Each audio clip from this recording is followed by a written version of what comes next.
Yusek Cabral, and she was found unalive last night sa Benguet. Ang eksena around 3 p.m.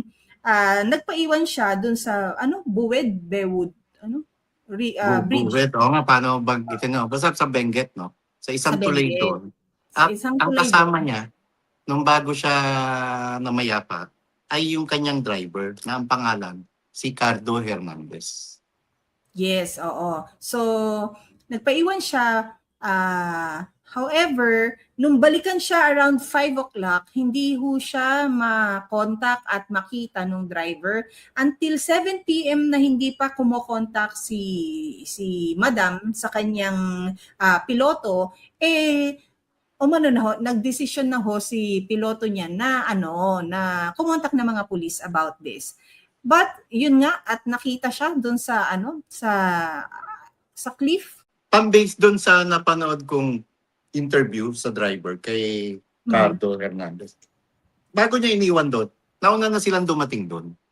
So, pinapanood niya pa raw muna ron yung si Yusek Cabral, tumatayo, upo, at nag-aalala, sabi nung salaysay nung driver, nag-aalala siya na baka mahulog. So, sinita pa raw sila ng pulis. Kaya nung sinita ng pulis, umalis sila mag-amo. At bumalik na lang nga uli.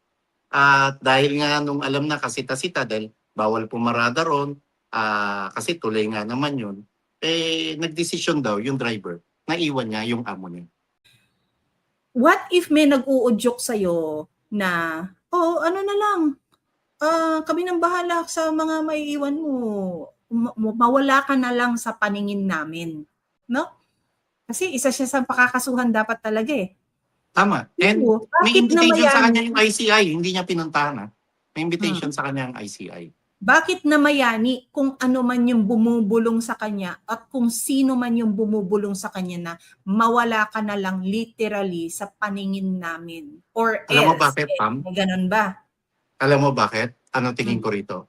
Kasi alam naman natin lahat na si Yusek Cabral ang may hawak ng mga vital information kung sino-sino ang magkakasabwat sa nakawan sa flood control scandal. Bago pa nakaladkad ng gusto ang pangalan ng Yusek Cabral, sinabi na nila Senate President Tito Soto at Senator Ping Lacson na nagtangka itong mag-alok ng allocable sa dalawang sentor. Paano nila pinipihit, paano nila talaga namang kinukulimbat yung pera sa allocable, ang sentro ng operation nito ay ang tanggapan mismo ni Yusek Cabral.